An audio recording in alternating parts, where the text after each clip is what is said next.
Hey true crime besties, welcome back to an all-new episode of Serialously.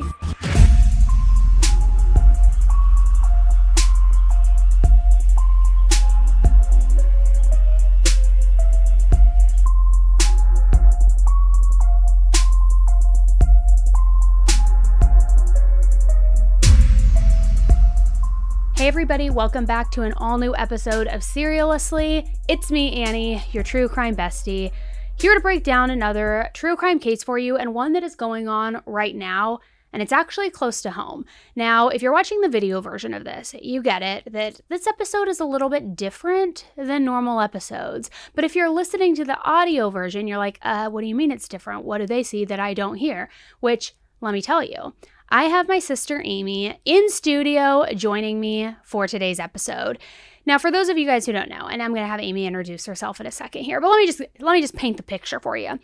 So the whole reason I'm into true crime is because of Amy. Like, we used to watch Dateline together. We talk about true crime cases all the time together. And like, really, it's kind of a tandem deal. It's like a 2-for-1 special. But I've done live streams with her on my main channel, 10 to Life, in the past, and a lot of people give me feedback regularly and asking like, hey, when are you bringing Amy back? When are you guys going to talk about a case again?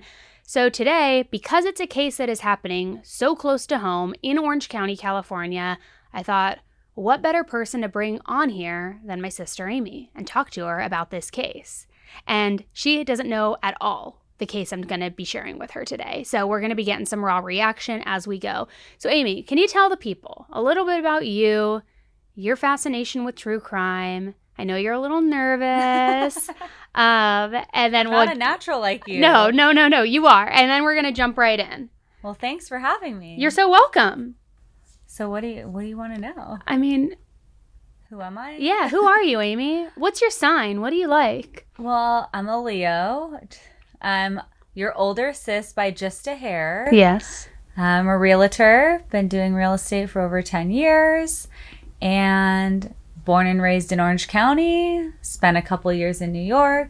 Of course, one thing that we love together, New York. Yeah. All right. And you love true crime. Love true crime. Yeah. Have always loved true crime. Big Keith Morrison fan. Yeah, big Keith Morrison fan. So what I'm going to do today is, if I can figure out how to get this screen brighter on my iPad, is I'm basically going to tell you about a case that is happening right now in Orange County. Okay. And we can kind of just talk through it together. Okay. So there has been a very deeply and disturbing and harrowing case unfolding in Anaheim, California, which, let me just tell you guys, is literally about 15 to 20 minutes away from where we live. Very close. And it's like 5 minutes from where we grew up, actually. Went to high school there. Yeah, we did. We went to high school there. So this case is shedding light on the horrifying extent of child abuse and torture that was inflicted on an innocent 10-year-old little girl at the hands of her own family members, which I feel like, I hate saying this, it's like tale as old as time, right? How many times are we going to talk about this? How many times are there going to be a House of Horror case? It's just awful.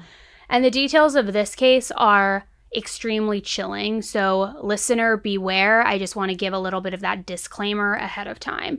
But like I said, it's very close to home. The nightmarish saga began to unravel in August of 2022 when Domingo Jr. Flores arrived at the Children's Hospital of Orange County with his emaciated 10-year-old daughter. At the time, his daughter weighed a mere 50 pounds and was unresponsive. Oh my gosh. Domingo claimed that her injuries had resulted from a fall down the stairs, but the reality was far more sinister and far, far more grotesque. Now, let me paint this picture for you a little bit more, as if that's not horrifying enough. The girl was in septic shock and was experiencing heart failure when she arrived at the hospital. She was so malnourished at 50 pounds that nurses and doctors initially thought that she was years younger than her actual age because of how frail she was. Oh my gosh, that's so sad. I know. And it's like, what do you even do in that moment as a nurse or a doctor when you see someone come in, you're looking at them and you're like, oh, this 6-year-old girl or this 7-year-old girl, then come to find out, no, she's really 10 years old. She's just so malnourished and so frail. Oh, I'm sure it's shocking. Yeah. And it blows me away. And Children's Hospital of Orange County, I've talked about it before. Obviously, you know this, Amy, holds a very special place in my heart. I want to say saved my life, essentially. When I was 16 years old, it's Chalk Hospital in Orange County, and this is the hospital that she was brought into, which I just have to say, like, thank God, because they are the best of the best. Team yeah, the absolute best team. So when medical professionals examined her upon her first arrival at the hospital, they were confronted with a scene of absolute unimaginable torture. The girl had a broken neck, a gruesome untreated wound with a bone protruding, and her body was covered in bruises. Now, remember, her father had said that this was a fall down the stairs, but now that they're seeing how malnourished she is, the extent of all of these injuries, things are looking a little bit different. So it wasn't just her father that became a suspect in this case. Her stepmother, 33-year-old Mayra Corina Chavez, was also blamed for these horrific injuries. So upon her arrival at the hospital, both her father Domingo and stepmother Mayra were immediately apprehended by the Anaheim Police Department. Orange County District Attorney Todd Spitzer expressed his profound shock and sadness at just the sheer magnitude of this child's suffering. And he said, and I quote, "The details of unimaginable pain and suffering that this little girl endured at the hands of her stepmother have brought the most experienced prosecutors, police officers, and hospital staff to tears. But this systematic and diabolical torture of a child was normalized in her household." I mean, very, very heavy. And we're going to get into some of those details of what went on in that household. And it's honestly appalling. And I know for you, I feel like these always hit close to home for me, but over the coverage and years I've been doing this, I don't want to say I've become desensitized, but it takes a lot to shock me. This case really did shock me. And for you, I can already see you welling up in your eyes. Amy automatically, no matter what's going on in the world, what the cases are, she usually will tell me that she immediately thinks of my children, her niece and nephew, Theo and Emmy. I can see like the tears are coming because Amy is a very empathetic person just by nature. And so she deeply feels these. So I know that while you may not want to share, I know. Well, I know you might not want to share everything you're feeling along the way, but feel free to, because I know it's going to be hard. It's okay. It's okay. I mean, thank God that he had the decency to bring her to a hospital, because we've seen so many times where they're afraid and so they try to unfortunately conceal what's going on or cover what's going on and try to dispose of the body or end their life or whatever. And I just feel like thank God that he had whatever it was morally to have him take her to the hospital. So I don't know how the story unfolds, but I hope that that was in time and that they were able to save her life. Totally. And I think that's a great point, because so often, you're right, people try to cover their tracks. And while he did to an extent by saying, oh, she fell down the stairs, that like he's not copping to the full story, at least he brought her there to get medical attention, realizing like, okay, it's time. This whatever's happening has gone too far. So as I said, it wasn't just her father who was a suspect in this. Her stepmonster, I should say, was also a suspect in this. So upon her arrival, they were both immediately apprehended. Now, the subsequent investigation truly revealed a horrifying arsenal of torture implements within the family's Anaheim apartment. Seemingly mundane zip ties had been repurposed into true instruments of terror. The little girl had been subjected to horrific acts, including being hogtied with zip ties, forced to kneel on tin cans for an extended period of time, forced to kneel on raw rice, and subjected into biting into an habanero pepper, which was then, it gets worse, which was then, that pepper was rubbed onto her genitals and onto her eyes.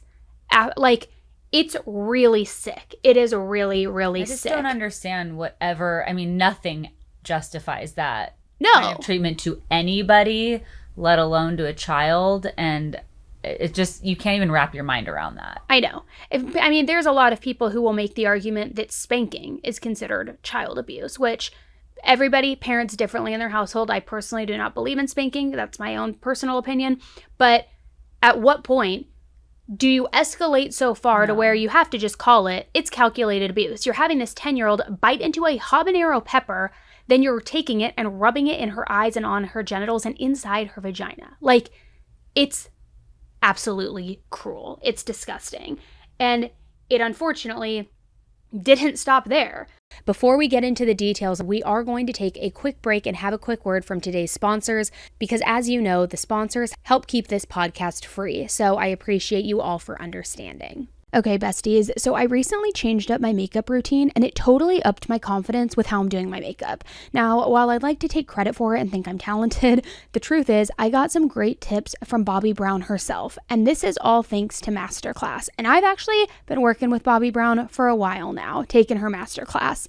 It's like Masterclass instructors are your own personal mentors that are going to help you reach the next level. Whether you're watching Masterclass on TV, listening in audio mode in the app, or on their site, the quality speaks for itself. So you might be wondering, how much would it cost to take a one-on-one class from the world's best? Easily hundreds to thousands of dollars, right? Well, with Masterclass annual membership, it's $10 a month. Memberships start at $120 a year for unlimited access to one-on-one classes with all 180 plus Masterclass instructors. Learn how to build an empire with Kris Kardashian or cook elite meals with Gordon Ramsay. There are over 180 classes to pick from, with new classes added every single month, like Bobbi Brown's class, which when I first started, I was learning things about contouring that I literally had no idea were even a thing. But now that I've stuck with it for a while, I've also learned how to do eye makeup on my hooded eyes, which makes them just pop more. I mean, I'm learning all of the things. This fall, learn from the best to become your best with Masterclass. From leadership to effective communication to cooking. Boost your confidence and find practical takeaways you can apply to your life and at work. And if you own a business or are a team leader, use Masterclass to empower and create future-ready employees and leaders. And right now, our listeners will get an additional 15% off an annual membership at masterclass.com/AE. Get 15% off right now at masterclass.com/AE. masterclass.com/AE. Say it with me. Debt absolutely sucks. How many of you wish that there was a better solution to paying off your debt? I know I do. With rising interest rates and the cost of living at an all-time high, now is the time to finally take initiative with your debt. Today's sponsor, PDS Debt, has customized 0% interest options for anyone struggling with credit card bills, personal loans, collections, medical bills, you name it. So if you're making payments every month on your debt and your balances are not going down, this program is for you. PDS Debt rolls all of your payments into one low 0% interest monthly payment, and everyone with over $10,000 or more in debt qualifies, and there is no minimum credit score required. Bad and fair credit is accepted. Save thousands in interest and fees and pay off your debt in a fraction of the time. PDS Debt is also giving our qualified listeners a free debt savings analysis just for completing the 30-second online debt assessment at pdsdebt.com/save. You will receive a full breakdown on how to save on interest each month and the quickest way to take care of your debt. So stop waiting and start saving with your own custom debt savings options from PDS Debt. Go to pdsdebt.com/save for a free, quick debt analysis just for completing that easy debt assessment. pdsdebt.com/save. That's pdsdebt.com/save. It unfortunately didn't stop there. She was forced to eat just oatmeal away from other people in her family while facing a wall. She was zip-tied to her bed, then later zip-tied to a TV stand without a pillow or a blanket. On other occasions, she was subjected to cold showers and even ice baths. Now get this, as if this isn't evil enough, her mother, Mayra, stepmother Mayra, also had coerced the girl's 3 siblings into participating in these horrible acts against this 10-year-old child. Were those her siblings or step-siblings? Both. She was forced them to watch and then partake in the torture. And where was her mother at this? Well, so we're going to get into that and get into a little bit of what their, not excuse, but what their motive apparently was in this. So ultimately, it was her uncle Walter and Aunt Levitt who reported the shocking abuse to the authorities and told them what was really going on. Like, this wasn't just a fall down the stairs. Here's what's actually happening. And the girl's uncle Walter struggled to find words to describe the horrific details, saying, and I quote, "You're hearing all of these details, and it's gruesome. You don't wish that upon anybody." So the 10-year-old little girl endured a staggering 17 surgeries to address her several injuries, rendering her unable to walk for a period that lasted 9 months as she recovered. I would imagine if she was so emaciated and in terrible condition. I can't imagine that it was an optimal time to do these surgeries. Of course. Even though she needed them. So that was probably a risk also. It's so sad when you think about it. 17 surgeries at 10 years old. That's so much. Unneeded surgeries, just wants to address these injuries that were inflicted upon you by your evil stepmonster. Disgusting. It's awful. So the prosecution, when this went to trial, and we're going to talk about all of this in a second, the prosecution had said during the trial that with schools closing during the pandemic, Mayra had free reign to abuse this little girl. And apparently an officer had made a welfare check in the past. When an officer made that welfare check on the girl, it was following a complaint by a relative back in 2022. And Mayra was able to somehow convince them that nothing was out of the ordinary, nothing was awry in what the prosecutor called award-winning theatrics. So her stepmother Mayra's trial featured witnesses who documented the child's agonizing ordeal, and honestly, it is nothing short of a miracle that she survived at all and survived just such relentless brutality. But Mayra was not only on trial for the abuse that was inflicted upon her 10-year-old stepdaughter. She also was on trial for charges extending to the other children, including another stepdaughter, her husband's 17-year-old son, and 2 children of her own. Sick. Deputy District Attorney Bethel Cope Vega told jurors during closing arguments that Mayra may have aimed the brunt of the abuse at the one girl over anger at her biological mother, with whom Mayra and her husband were apparently embroiled in a vicious custody battle with. So now you're starting to get, again, there's no excuse, but you're starting to get the picture of what the motive was here. They're in a custody battle, a heated custody battle with this 10-year-old girl's biological mother. So she's taking that anger out on the girl herself, her anger at the mother. Well, that's what my question was going to be, is the motive that she's so frustrated by these legal proceedings that she is taking that frustration out on the daughter because that's an easy scapegoat? Or is she trying to actually, because obviously this happened over the course of an extended period of time. So was she trying to harm the child for good so that she didn't have the child in her care any longer? Or was it just mere taking her stress out on her? Because to starve a child into being almost 50 pounds, there must be some intention there, right? Or is it... you would think so. Just to level set, my 4-year-old is almost 40 pounds. So it's that's crazy when you think about it. And I would imagine, because the fact that she looped in her children in this and made them not only watch but participate, is that done in an effort to make them think it's okay, to make them complicit in things to where they won't tell because they're involved, some sort of manipulation tactic? I would imagine that it would be because you're stressed and you hate this little girl, this innocent child and all of this, because now you're in a heated exchange with the bio mother who you probably also resent because she's the ex.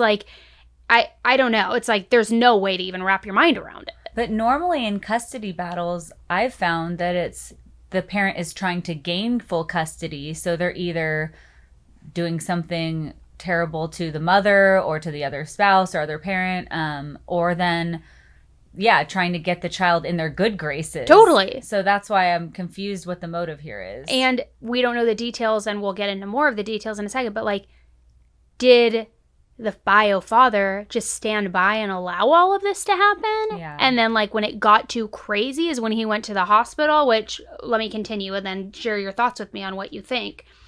So they were in this vicious custody battle, and that's apparently the motive and all of that in all of this.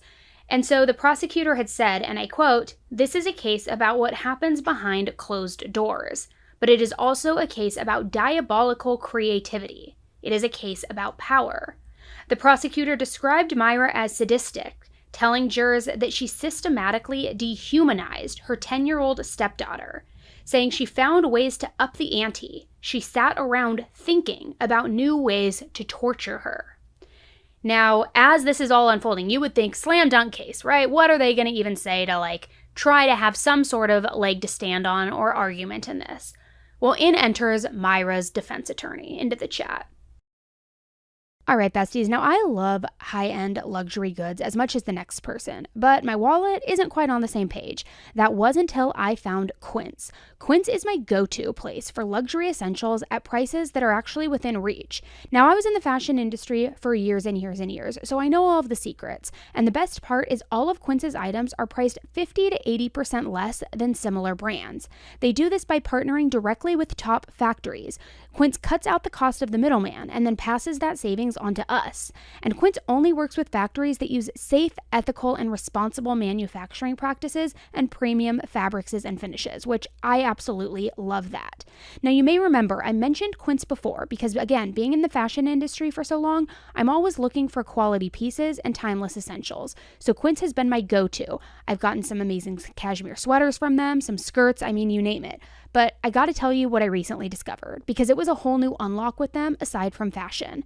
I was at my brother's cabin a few weeks ago, and the sheets on the bed were literally the softest thing I've ever slept in. They were like sateen, slick, cooling, I mean, honestly, just incredible. And I already have sheets that I absolutely love, so it's pretty hard to wow me, but these did. So when I asked my sister-in-law, Ashley, hey, where are these from? Guess what she told me? Quince. So I jumped on the site immediately, trying to order like 1,000 sets because I just didn't want to ever not have them in my life, but they were sold out. So I added myself to the notify list, and just this week, 3 new sets of sheets were delivered to my house. So I am beyond stoked.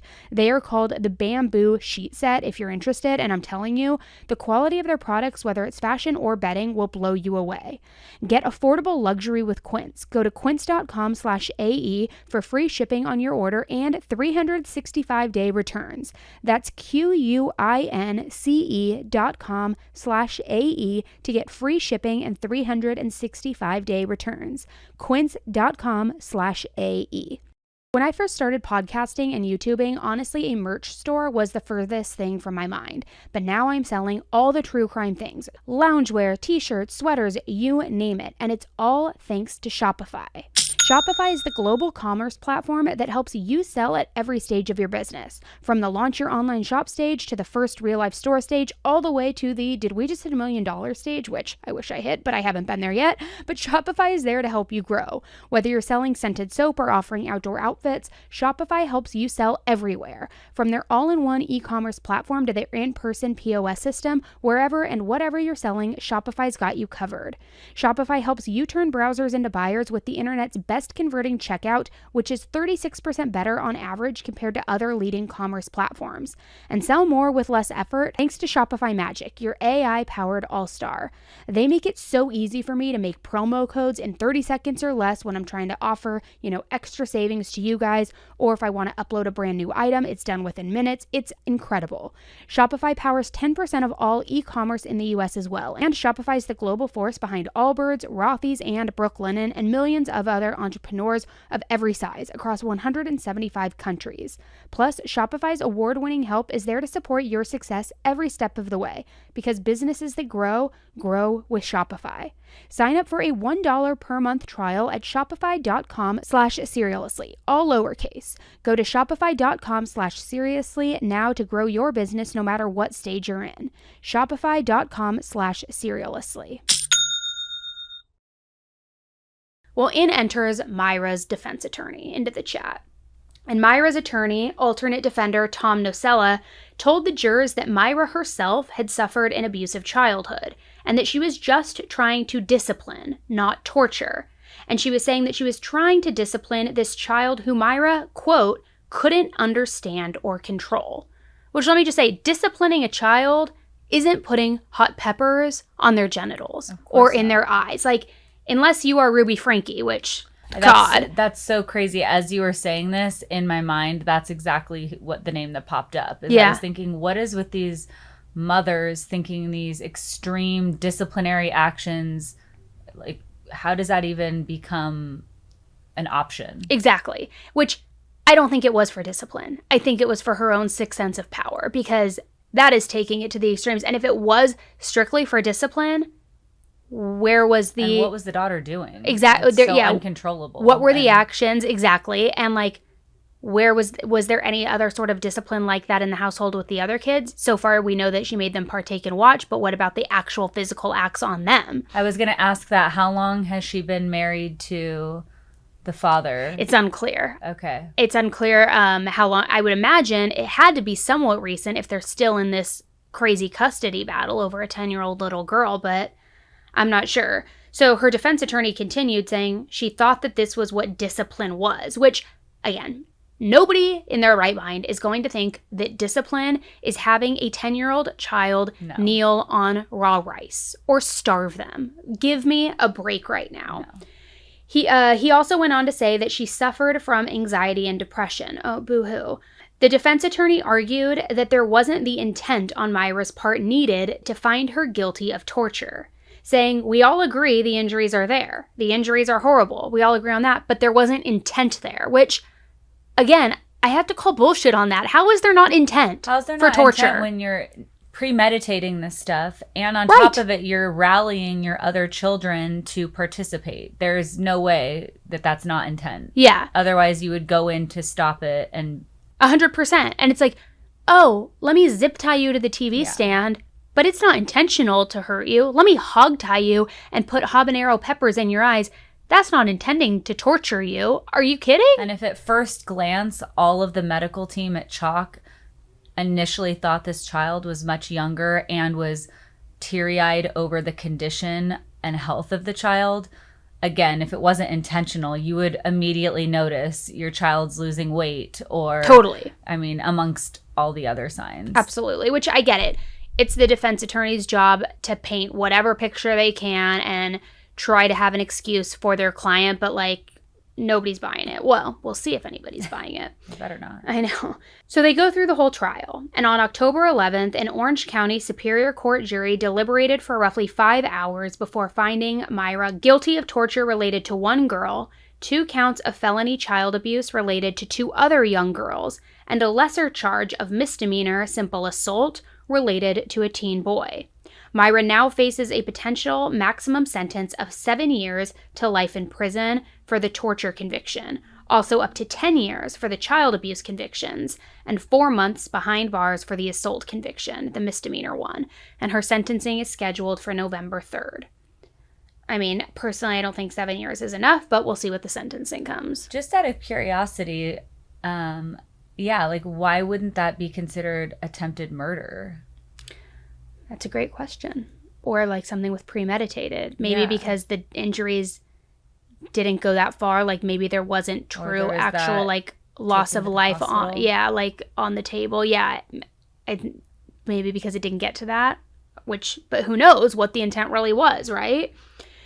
In any event, in a happier piece of information here, the little girl is alive today as a direct result of the heroic efforts by Chalk to save her life. The prosecutor then said in a written statement following the verdict, "Child abuse cannot and will not be normalized. Horrific things happen behind closed doors, and we remain more committed than ever as prosecutors and law enforcement officials to throw open those doors and shed light on the most vulnerable of victims who are suffering in silence." Now, if you're not wondering already, what about her dad? Yeah. What happened to her dad? So let's talk about what's happening with her bio dad. So as all of this happened, and as she was found guilty, meanwhile, Domingo Jr. Flores is awaiting his own trial, facing charges that include torture, child abuse, endangerment, and causing great bodily injury. Now, very few details have been released in this case, and I actually tried to access a lot of the court documents and police documents, and it was very difficult to do so. I'm guessing because he still hasn't gone to trial yet.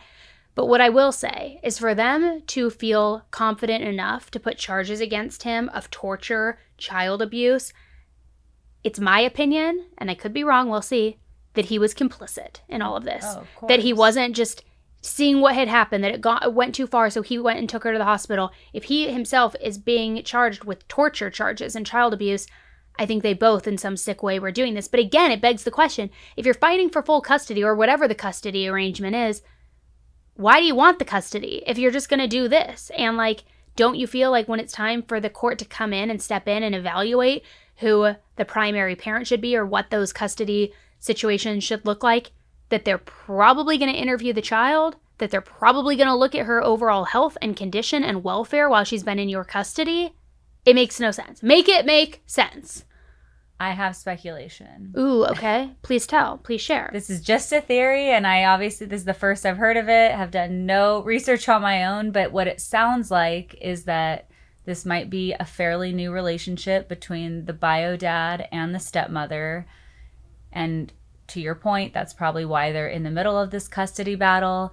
And we know a lot of women get insecure about that, about the bio mom, and for her to not only take out her aggression from the custody battle on the child, but then also to have this hierarchy and want to really unleash this violence on this child to prove that they are this powerful, authoritative figure, to me screams insecurity. So it's like, I think the insecurity of the bio mom, the insecurity now that this daughter is part of that relationship, and for her to feel like she's in control, if you will. She's become this monster, and the dad is probably whipped, more or less. Yeah.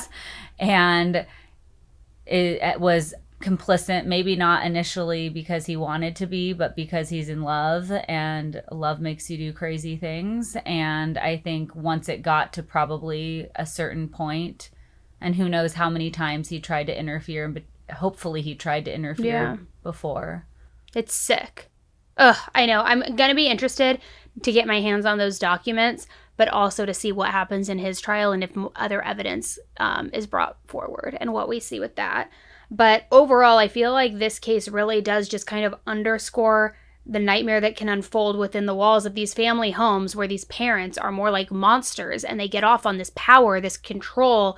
And it just serves as a reminder that there is such a high level of urgency and just a primary focus that there needs to be some sort of protection in place for vulnerable kids. Because I get it, there's no right answer with the system. But the fact that there was a welfare check and then they left on their own accord, who knows what theatrics she was displaying, what the condition looked like. Maybe the weight of the little girl was still somewhat normal at that point. But like, how do you even you have the systems in place who are supposed to help aid in this to make sure it doesn't get this to this level and this degree? When those systems are broken and clearly not working, what do you do? Like, I just feel like there has to be a better checks and balances, and I don't know the answer to that. It's really scary. And not just the systems in play, because we've seen time and time again where people try to do the right thing. They notify, they go out, things appear to be normal, and so now then you hear something terrible like this happen. But also a safe space for the other children for when they were seeing their mom do this, and potentially the bio dad. Like, why didn't they feel comfortable? And it sounds like they were having harm done to them as well. So why didn't they have a trusted source or someone in their life that was seeing what was happening to protect them? And for them to maybe give insight into what was going on at home, so it could have been stopped much sooner. Totally. And it makes me actually question also, so we know that the uncle came forward and said and was open with the abuse that was happening. So how long did he know about that? Was it something he had just learned? Was it maybe a confession they had given to him on the side? Why, if he did sit on that information, I'm not trying to blame the uncle in any aspect here, but like, I think there's just still a lot of holes and still a lot more that we have to learn about. Like, who all knew about what was going on? Who all participated? How did it go on for so long? And who really is responsible in this? How many people? And the bio mom, like, wasn't the daughter being passed back and forth? So would she have not noticed any signs? And did she speak up? Maybe she was fighting for custody because she knew something was wrong, and maybe they weren't giving her access. That'll be interesting to hear, because obviously if she saw anything, hopefully she would have been speaking up. Totally. Anytime there's a case with minors, it's very hard to get access to all the information, especially if there's any sort of pending charges. So hopefully we'll know more once he goes to trial. But at least in a spin of positive news on this, in the wake of the tragedy, a donation fund for the children has been established, and it's being overseen by the Anaheim Family Justice Center. So hopefully they're at least getting the donations and the funds so that they can have the resources to heal from this, to get the therapy they need from this, to be placed with family members who love them, or other foster families potentially who will take care of them. Because you have to think, like, the fallout, it's not just this little girl now, it's all of the siblings who had the same kind of acts or similar ones inflicted on them, the mental torture and abuse of having to participate and witness these things, then being ripped away from your siblings. Like, at such a young age, how do you even reconcile that? It's like it's so layered. Yeah, you'd have to go through, I would imagine, so much therapy and help and resources. So hopefully they're getting that. Yeah, absolutely. All right. Well, thank you guys for tuning in to today's episode of Serialously. This is definitely a new segment that we're doing. It's True Crime with Amy and Annie, or with Annie and Amy. I don't know what sounds better. But let me know in the comment section on Spotify and the review section over on Apple if you like this segment, if you want to hear more from Amy, if we should do this more frequently, where we just share cases or share a case together. I mean, we could kind of do it however you guys want. And I always want to pivot this podcast into the content you guys want and deliver that. So your feedback is absolutely crucial. So please just take an extra 30 seconds, leave a rating of the podcast and then the review. And in that review section, I read those reviews. So please give me your feedback, your constructive criticism if you have some as well. Please be nice.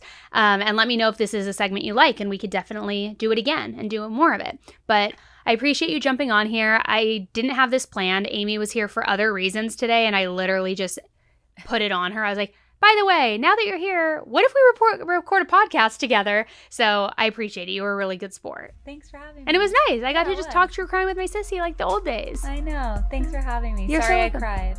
It's okay. I'm kind of used to you crying. I feel like, not in a bad way. I just, unfortunately, because there's so much heaviness going on in the world, I feel like, and you're an empath. I like that. All right, guys, thanks again for tuning in, and I will see you or talk to you bright and early Thursday morning with this week's headline highlights. Until then, stay safe, hug your loved ones, and do your rating and review. All right, bye, guys. Signing off. Bye. All right, and before we go, guys, make sure to snag all of those amazing deals from today's sponsors. All of the links are in the show notes below, along with the promo codes. Snag those deals. They are amazing, and I'm telling you, you guys are going to be obsessed with all of these things.